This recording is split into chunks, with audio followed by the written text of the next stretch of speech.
কাছে দূরে যে যেখানে আছেন সবাইকে স্বাগত জানাচ্ছি। আমি সুলতানা রহমান এবং আমার সঙ্গে রয়েছেন, আপনারা দেখতে পাচ্ছেন, ঢাকা বিশ্ববিদ্যালয়ের শিক্ষক প্রফেসর নাজমুল হাসান কলিমুল্লাহ। আমরা একটু জরুরি আজকে এই আয়োজনটি শুরু করলাম এবং অনির্ধারিতভাবেই। সেটি হচ্ছে যে বাংলাদেশের পরিস্থিতি উত্তপ্ত। আপনারা জানেন যে বিশ্ববিদ্যালয়ে আজকে আবারও তুমি কে আমি কে রাজাকার বলে স্লোগান দেওয়া হচ্ছে এবং তারা ১ বছর জুলাই আন্দোলনের ১ বছর পালন করতে গিয়ে যেই রাজাকার স্লোগান নিয়ে এত কিছু ঘটে গেল, সেটিকে তারা আজকে আবারও এই একই স্লোগান দিয়ে তারা কি প্রমাণ করলো, এই প্রশ্নটা যেমন থাকছে তার মধ্যে নতুন করে উঠে এসছে যে আপনারা জানেন যে আওয়ামী লীগ বিতাড়িত হয়েছে, এখন বিএনপিকে চাঁদাবাজ আখ্যায়িত করে তাকেও বিতাড়িত করার প্রক্রিয়া চলছে, ষড়যন্ত্র চলছে, মেটিকুলাস ডিজাইন কিনা। এর বাইরে আজকে আমরা জানতে পারলাম যে নানান জায়গা থেকে পরিকল্পনা করা হচ্ছে যে বঙ্গবন্ধু এবং জিয়ার যেই সমাধি রয়েছে, বঙ্গবন্ধুর সমাধি রয়েছে টুঙ্গিপাড়াতে এবং জিয়ার সমাধি রয়েছে চন্দ্রিমা উদ্যানে ঢাকার, এই দুটি ধ্বংস করার একটি পরিকল্পনা নীল নকশা চলছে বলে আমরা জানতে পেরেছি। এবং আপনারা জানেন যে ফ্রান্স থেকে একজন ইউটিউবার ২ দিন পরপরই এই হুমকি কিন্তু দিয়েছিলেন, এখনো সেটি অব্যাহত রয়েছে। এই পরিপ্রেক্ষিতে নাজমুল হাসান কলিমুল্লাহ যদি আমাদেরকে বলতেন পরিস্থিতিটা কি? ধন্যবাদ। দেখুন, পরিস্থিতি খুবই আশঙ্কাজনক। আপনার এই কয়েক ঘন্টা আগেও ইসলামী ছাত্র শিবির এবং ছাত্র দলের সমর্থকদের মধ্যে রীতিমতো হাতাহাতি অবস্থা চলছিল ক্যাম্পাসে। পরে সম্মানীয় প্রক্টর মহোদয় এসে থামান। আর এদিকে আপনার আমাদের জাতির জনক বঙ্গবন্ধু শেখ মুজিবুর সমাধিসৌধ, যেটি গোপালগঞ্জের টুঙ্গিপাড়ায় অবস্থিত, সেখানে আপনার হামলা চালানোর একটা কথাবার্তা শোনা যাচ্ছে। আপনার সিরিয়ার বাথ পার্টির কর্ণধার, দীর্ঘদিন ক্ষমতায় ছিলেন আপনার হাফেজ আল আসাদ, তার কবর যেভাবে অগ্নিদগ্ধ করা হয়েছিল, আপনার ডিসেক্রেশনের কাণ্ড হয়েছিল তার পুত্র বাশার আল আসাদের পতনের পর, সেরকম একটি পরিস্থিতি রচনার একটা চেষ্টা আছে বলে শোনা গেছে। এবং এই ডিসেক্রেশনের কাজটি সম্পন্ন হলে পরে একটু বিরতি দিয়ে তারপর চন্দ্রিমা উদ্যানে অবস্থিত আমাদের সাবেক রাষ্ট্রপতি জিয়াউর রহমানের আপনার সমাধিসৌধ আপনার অপবিত্র করবার একটা চিন্তা কারো কারো মাথায় আছে।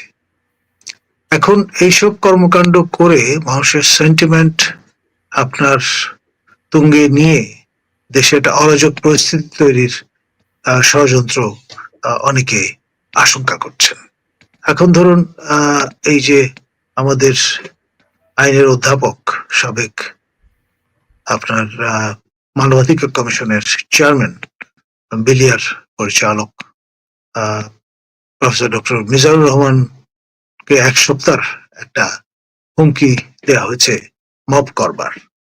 তো এইভাবে একের পর এক আপনার যে চিন্তা, অপচিন্তা এবং অপচেষ্টা, তা ক্রমে ক্রমে সংহত হচ্ছে এবং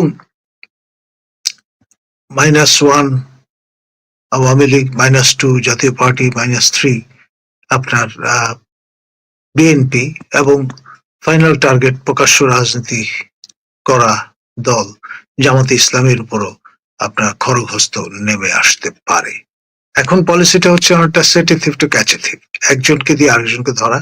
পরবর্তীতে যখন কেউ থাকবে না, তখন সর্বশেষ আপনার প্রকাশ্য রাজনীতি করেন এমন স্টেক হোল্ডার অর্থাৎ জামাত ইসলামকে আপনার সাইডলাইন করে ফেলা, এরকম একটা চিন্তা নিয়ে অদৃশ্য শক্তি আপনার সক্রিয় হয়েছে এবং দেশব্যাপী নানান রকমের অস্থিতিশীলতার মতো পরিস্থিতি তৈরির চেষ্টা চলছে। স্যার আপনি অদৃশ্য শক্তির কথা বলছেন। অদৃশ্য শক্তি পৃথিবীর সব দেশে, সব জায়গাতেই থাকে। সেগুলো মোকাবেলা করেই সরকারগুলো আসলে টিকে থাকে। তো এই অদৃশ্য শক্তি মোকাবেলা করতে শেষ পর্যন্ত আওয়ামী লীগ ব্যর্থ হয়েছে। এখন যে অদৃশ্য শক্তি, সেটির সঙ্গে ডক্টর ইউনূস সরকারের বিরোধ কোথায়? তারা তো দেশে এই যেই পরিস্থিতি, এই পরিস্থিতিতে তারা কিভাবে লাভবান হবে? দেখুন, এই সরকার অনির্বাচিত সরকার। এই সরকার আপনার আন্তর্জাতিক আপনার চেস প্লেয়ার যারা, তাদের সমর্থনপুষ্ট সরকার, এবং দীর্ঘ মেটিকুলাস ডিজাইনের কোশিশ করেই তারা কিন্তু ক্ষমতায় আসীন হয়েছেন। আর যেই অদৃশ্য শক্তিটি এই সুযোগে টেক ওভার করে ফেলেছে, তারা কিন্তু রাষ্ট্রেই বিশ্বাস করে না। সেই জন্য নৈরাজ্য তৈরির চেষ্টায় রত সর্বক্ষণ। আর নৈরাজ্য কখনোই আপনার স্থিতিশীলতা প্রদান করে না। নৈরাজ্য কখনোই গঠনমূলক ইতিবাচক আপনার উপসংহারে সংস্থাপন করে না। তো ফলে সামগ্রিকভাবে পরিস্থিতিটা এমন যে রাষ্ট্রের খোল নইচে পাল্টে যাওয়ার জোগাড়, এবং আলটিমেটলি তার ফলে রাষ্ট্র কিন্তু বিপন্ন দশায় উপনীত হয়, এবং এটাই আমরা এখন অনুমান করছি। জি, আমরা আমরা স্যার শুরু থেকেই কিন্তু বলছিলাম যে এর পেছনে ৩ টা ৪ টা মানে মানে আপনি যে বলছেন না যে একজনকে দিয়ে আরেকজনকে ঘায়েল করা, হ্যাঁ? সো আমরা দেখলাম আওয়ামী লীগকে ঘায়েল করা হলো, জাতীয় পার্টিকে ঘায়েল করা হলো, এখন বিএনপিকে ঘায়েল করা হচ্ছে। তারপরে আপনি বলছেন যে জামাতকেও ঘায়েল করা হবে। তো আল্টিমেটলি কি হিজবুতিরাই টিকে থাকবে? এরাই তো আহ আমাদের অদৃশ্য শক্তি। যারা রাষ্ট্রে বিশ্বাসী নয়, যারা আপনার পেছনের দরজা দিয়ে ক্ষমতায় আসতে চায়, তারা একটা মৌরসি পাট্টা কিংবা চিরস্থায়ী বন্দোবস্তের চিন্তা নিয়ে অগ্রসর হচ্ছে, স্লোলি বাট শিওরলি। এখন এখন এনসিপি এনসিপি কোন পক্ষে আছে বলে আপনি মনে করছেন? NCP for the time being upper হ্যান্ডে আছে, তারা ব্যবহৃত হচ্ছে, এবং যেহেতু অপরিপক্কতার একটা পটভূমি আছে, সেটার সুযোগ নিয়ে এই অদৃশ্য শক্তি তাদের কাঁধে সাওয়ার হয়েছে, এবং আলটিমেটলি প্রকাশ্য রাজনীতিতে থাকবার সুযোগ তাদেরও কতটুকু আছে সেটা নিয়েও কিন্তু সন্দেহ আছে, উইথ পিঞ্চ অফ সল্ট। তাদের কি আসলেই রাজনীতিতে থাকার কোনো পরিকল্পনা আছে? আদৌ আছে? দেখুন, তারা তো ন্যাচারালি মনোপোলাইজ করার একটা চিন্তা থেকে অগ্রসর হচ্ছেন, এবং তারা ভাবছেন যে তাদের কারণেই আপনার সরকার পরিবর্তন বা রেজিম চেঞ্জটা সম্ভবপর হয়েছে, এবং তারা এটার সর্বাত্মক অর্থে বেনিফিশিয়ারি বলে নিজেদেরকে মনে করেন, এবং সেই জন্যে তারা কোটা বিরোধী আন্দোলন করতে গিয়ে এখন নিজেদের জন্যই কোটা সংস্থাপন করছেন, যেটা এক ধরনের স্ববিরোধিতা এবং নৈতিক ডিকাডেন্সের পরিচয় বহন করে। এখন স্যার এই সপ্তাহেই তো আপনার এনসিপির গোপালগঞ্জে একটা সমাবেশ আছে। ওখান থেকে কি তারা মাজারে হামলা করবে? বিষয়টি কি এরকম? এরকমের একটা আশঙ্কা অনেকে করছেন যে 16 তারিখেই হয়তো এই কাণ্ডটি ঘটবে। সময় তো একেবারে অবশিষ্ট নেই। আর এক ধরনের ডেসপারেশনও কাজ করছে। কোর্টের নির্দেশনায় আপনার সংস্কারক হিসেবে আপনার তকমা একটি আপনার 4 সপ্তাহ সময়ের মধ্যে আরোপ করার বা ছিনিয়ে নেবার একটা চিন্তা হয়তো ব্যাক অফ দ্য মাইন্ড আছে, যিনি পুরোধা আমাদের প্রফেসর ডক্টর ইউনূস মহোদয়ের। জি। এখন স্যার আপনি আপনি সংস্কারক হিসেবে ডক্টর মোহাম্মদ ইউনূসের কথা বলছেন যে এটি হাইকোর্টে এরই মধ্যে শুনানি হচ্ছে, হ্যাঁ? কিন্তু আপনার এর মধ্যে কি জুলাই ঘোষণা প্রস্তুত হয়ে যাবে বলে আপনি মনে করছেন? দেখুন, সাইমালটেনিয়াসলি নানামুখী কীর্তিকলাপ চলছে।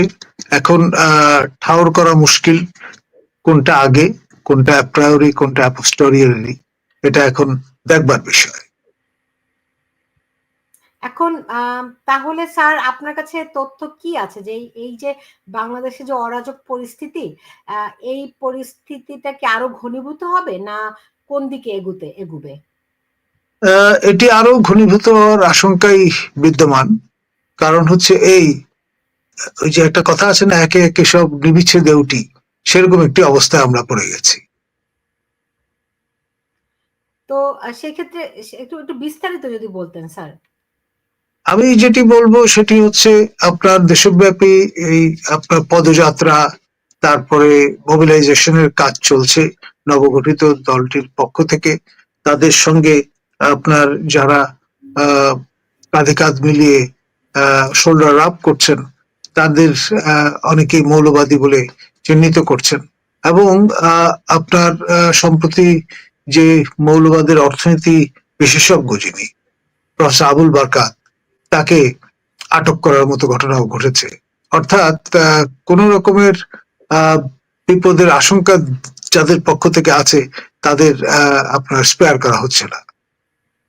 এখন স্যার আপনি বলছিলেন যে মানবাধিকার কমিশনের সাবেক কমিশনার সাবেক চেয়ারম্যান আমাদের প্রফেসর ডক্টর মিজানুর রহমান, তাকেও ফেসবুকে হুমকি দেওয়া হয়েছে যে তাকে মব করা হবে 1 সপ্তাহের মধ্যে তিনি যদি বিলিয়ার দায়িত্ব ছেড়ে না দেন।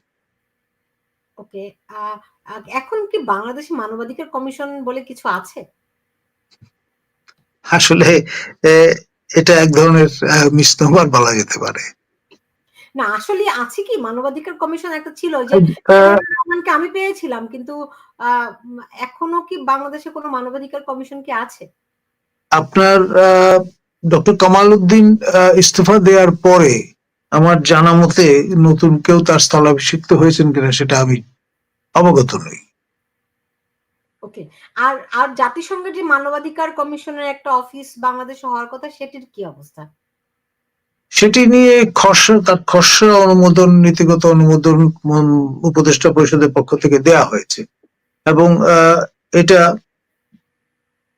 রীতিমতো নানান রকমের চাঞ্চল্য এবং উত্তেজনাও তৈরি করেছে। সব মিলিয়ে এখন দেখবার বিষয় যে ফাইনালি এই খসড়া যেটি অনুমোদিত হয়েছে সেটি চূড়ান্ত রূপ পরিগ্রহ করে কিনা।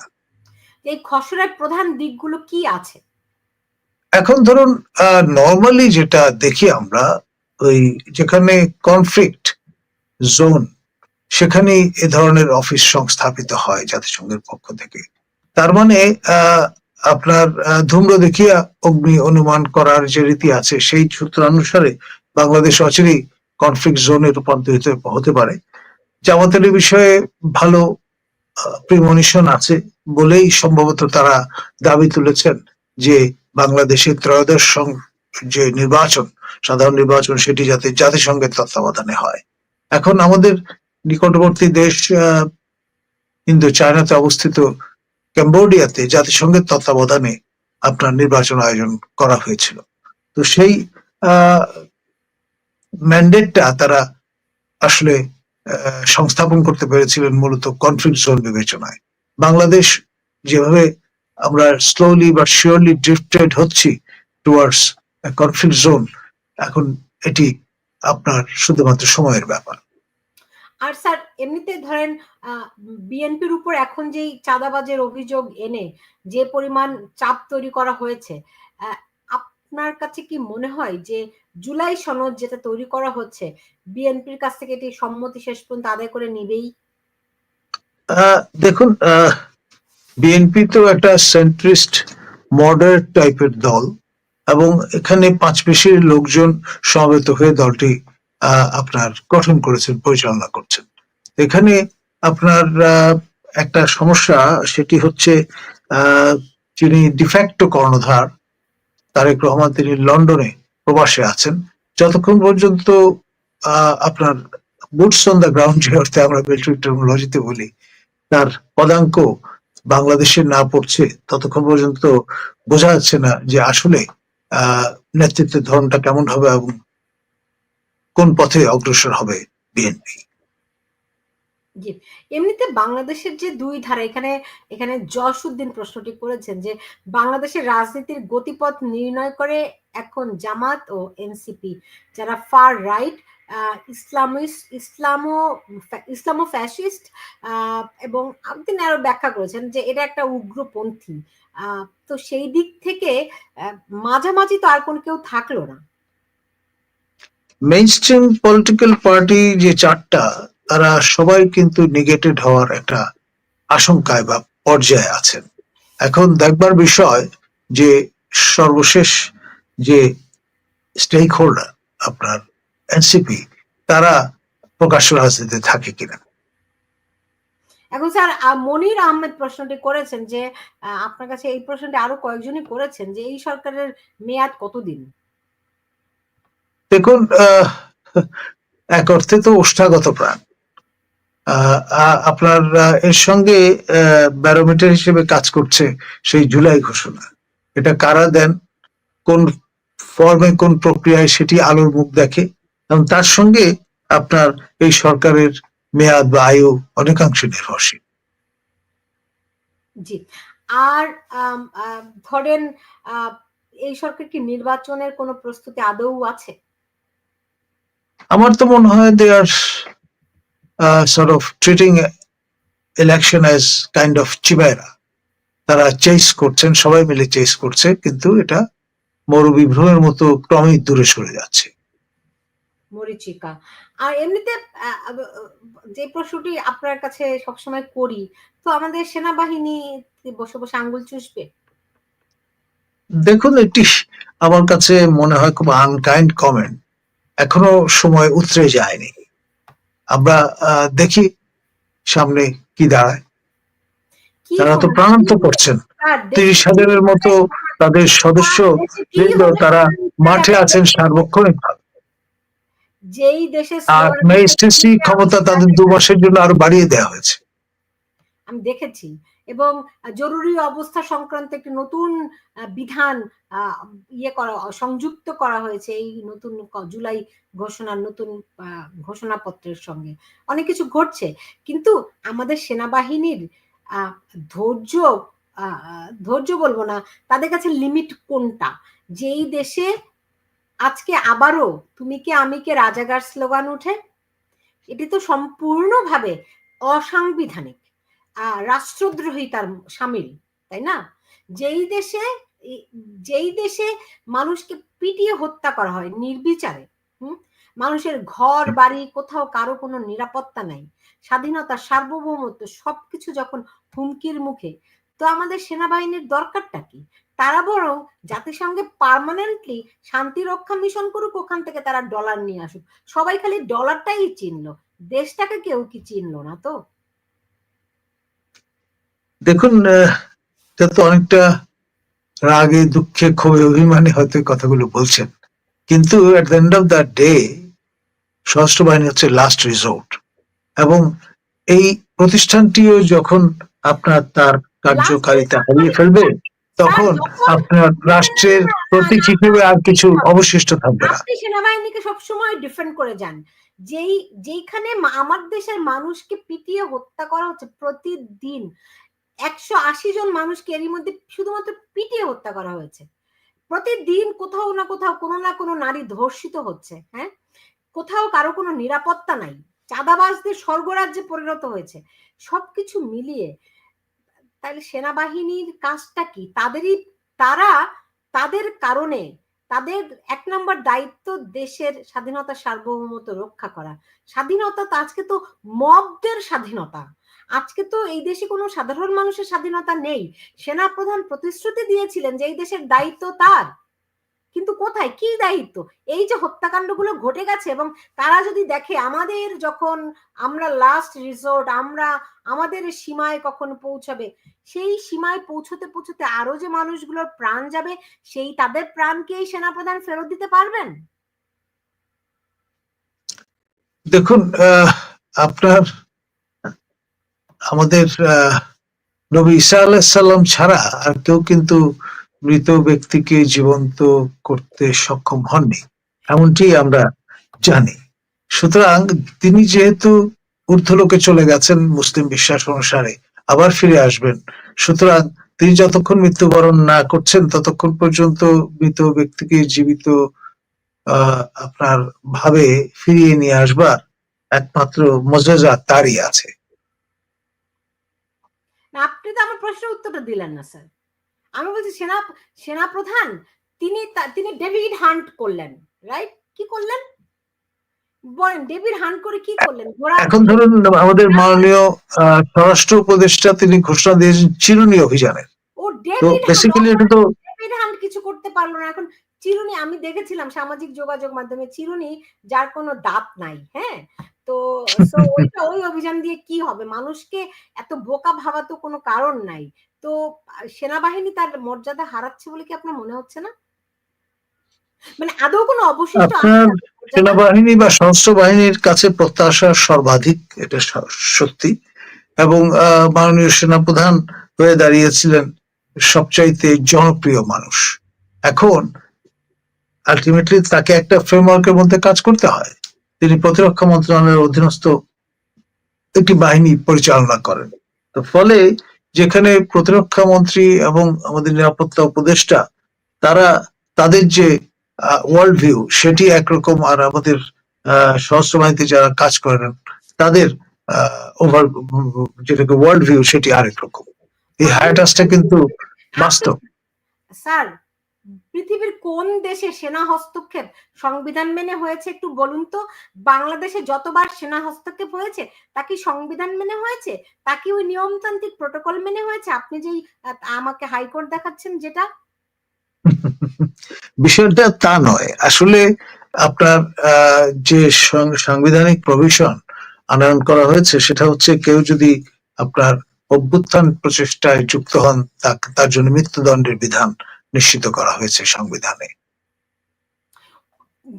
তাহলে তো ডক্টর মোহাম্মদ ইউনূসও মৃত্যুদণ্ড ভয়ে তিনি ফ্রান্স থেকে আর ঢাকায় অবতরণ করতেন না, তাই না? দেখুন, প্রফেসর ইউনূসের আপনার পুরো বিষয়টা সাগাটাই ডিফারেন্ট। তিনি একজন দণ্ডিত ব্যক্তি এবং সেই হিসাবে তিনি কিন্তু শপথ গ্রহণ করেছেন। তারপরে তার এই যে কোর্টের রেফারেন্স সেটা নিয়েও নানান রকমের কথাবার্তা আছে। সব মিলিয়ে পুরো বিষয়টাই kind of A Hawks. Kind of a Hawks কেন বলেন? কাইন্ড অফ কি হবে? It's a Hawks. এটা কাইন্ড অফ আ হক্স না, রাইট? এখন আপনি বলুন, আপনি নিজেই বললেন যে সেনাপ্রধান দেশে খুব জনপ্রিয় হয়ে উঠেছিলেন কারণ তিনি বলেছিলেন কি, এনাফ ইজ এনাফ, রাইট? মানুষ অতিষ্ঠ হয়ে যাওয়ার পরে সেনাপ্রধানের এই বক্তব্য মানুষকে একটু স্বস্তি দিয়েছিল, কিন্তু পুরো জাতিকে তিনি হতাশ করেছেন। মানুষ এই প্রথমবারের মতো, ইতিহাসে প্রথমবারের মতো মানুষ সেনা হস্তক্ষেপ চেয়েছে, কারণ তারা বাঁচতে পারছে না, তাদের জীবনের কোথাও কোনো নিরাপত্তা নাই, কোনো কিছুর কোনো গ্যারান্টি নাই, তাই না? তাহলে এই সেনাপ্রধান কি কাজে লাগবে দেশের? দেখুন, আসলে উই হ্যাভ হার্ডেন্ড আওয়ারসেলভস। আমরা নিজেদের শক্ত করতে করতে এমন জায়গায় নিয়ে গেছি যে এখন আপনার সবকিছু গা সাওয়া হয়ে গেছে। তা না হলে এতগুলো লোক দাঁড়িয়ে দাঁড়িয়ে মিটফোর্ডের ঘটনাটা দেখলো কিন্তু কিচ্ছু করলো না। কয়েকজন হাতে গোনা মানুষ তারা এরকম পারপিট্রেটর হিসেবে রোল প্লে করলো। আমরা হয়ে আমাদের মনে হয় যে আমরা স্যানিটি হারিয়ে ফেলেছি। এখন ফেরার পালা। ফেরার পালা কবে? কবে কবে কবে সম্বিত ফেরার পালা। কবে স্যার? সম্বিত ফেরার মানুষ পালা। বন্ধ করে এরকম করে আছে জানেন স্যার, আমি যদি আপনাকে দেখাই প্রতিদিন আমি যে পরিমাণ ইনবক্সে আমার যে পরিমাণ মেসেজ আসে, আমার কষ্ট হয় যে এই বাংলাদেশ, আপনি জানেন আমি আমি আমি পেশাগতভাবে অন্য অনেক কাজের সঙ্গে যুক্ত। আমার আমার এই মানুষের জন্য আমি সাংবাদিক হিসেবে আমার মনে হয় আমি আমার দায় মোচন করছি, কিন্তু ইতিহাস এই সেনাপ্রধানকে ক্ষমা করবে না। আপনি নির্বিকারী কি থাকবেন আমি বুঝতে পেরেছি, তবে এটুকু বললাম যে আমি নিজে ব্যক্তিগতভাবে কখনোই সেনা হস্তক্ষেপ কামনা করি না, কখনোই চাই না বাংলাদেশ গণতন্ত্র থাকুক, এটি আমি সবসময় কামনা করি। কিন্তু আজকে দেশ যে পরিস্থিতিতে দাঁড়িয়েছে আমি তো ভাবতেই পারি না, আজকে আবার ১ বছর পরে তাদের এত বড় দুঃসাহস যে তারা আজকে আবারও ঢাকা বিশ্ববিদ্যালয়ে তুমি কে আমি কে রাজাকার স্লোগান দেয়। এত বড় দুঃসাহস এদের। আপনার কেমন লেগেছে এই স্লোগান আজকে আবার শুনে? যারা তাদেরকে রেহাই দিতে চেয়েছিল এটা স্যাটায়ার করে বলেছে, right? Is it a satire? No, it is not a satire. এটা আসলেই তারা রাজাকারের বাচ্চা, তারা রাজাকারের নাতিপুতি। তা না হলে এই ১ বছর পরেও তারা এই স্লোগান দিতে কি পারতো? আপনি বলুন তো? এটা আসলেই খুবই উদ্বেগের একটি বিষয় এবং আপনার কন্ডোন করা মুশকিল। আপনার কেমন লেগেছে? ডেফিনেটলি আমার কাছে এটি প্রত্যাশিত ছিল না এবং আমি আহ, একটু বলতে পারেন টেকেন ব্যাক, আহত হয়েছি। শুধুই আহত হয়েছেন? ডেফিনেটলি, কারণ হচ্ছে এটা আহত হওয়ার মতোই বিষয়। কারণ হচ্ছে নতুন প্রজন্ম, তারা তো যুগের অগ্রবর্তী চিন্তা করবেন। তারা কেন অতীত আশ্রয়ী হবেন? তাদের তো সামনে বিস্তর পথ খোলা আছে, আরো ইতিহাসে গঠনমূলক বিষয় আছে, তারা মনোনিবেশ করবেন, এটাই স্বাভাবিক। আজকের এই দুরবস্থায় দাঁড়িয়ে আজকে ইতিহাস যেমন সেনাপ্রধানকে ক্ষমা করবে না, ইতিহাস এই শিক্ষার্থীদেরও ক্ষমা করবে না। এটি আপনার বিশ্ববিদ্যালয়, আমার বিশ্ববিদ্যালয়। আমি বিশ্ববিদ্যালয়ে আমাদের আলমা মাটার। আমি খুবই লজ্জিত বোধ করছি যে এটা আমার ক্যাম্পাস, এইটা আমার রোকেয়া হলের শিক্ষার্থীরা। আমি খুবই লজ্জিত বোধ করছি। আমি জানি না শিক্ষক হিসেবে আপনি কি বোধ করছেন? আপনি কিছু বলবেন না? এই নীরবতা মৌনতার লক্ষণ। ডেফিনেটলি না। জি, বুঝতে পেরেছি। আর আর বঙ্গবন্ধু এবং জিয়ার সমাধি যদি ভাঙার নীল নকশা বাস্তবায়ন হয়, সেক্ষেত্রে দেশের পরিস্থিতি কি হবে স্যার? গৃহযুদ্ধমূলক পরিস্থিতি একেবারে অত্যাবশ্যক এবং অসম্ভাবী হয়ে দেখা দেবে, এটা অনুমান করা যায়। সেই পরিস্থিতি আর কি কিছু বাকি আছে? আমি জানি না ঠিক। নিশ্চয়ই দেশে শান্তি ফিরে আসুক সেই প্রত্যাশা রাখছি। ডক্টর নাজমুল হাসান কলিমুল্লাহ, আপনাকে অনেক ধন্যবাদ জানাচ্ছি আমার সঙ্গে যুক্ত হওয়ার জন্য। আপনি ভালো থাকুন। ধন্যবাদ।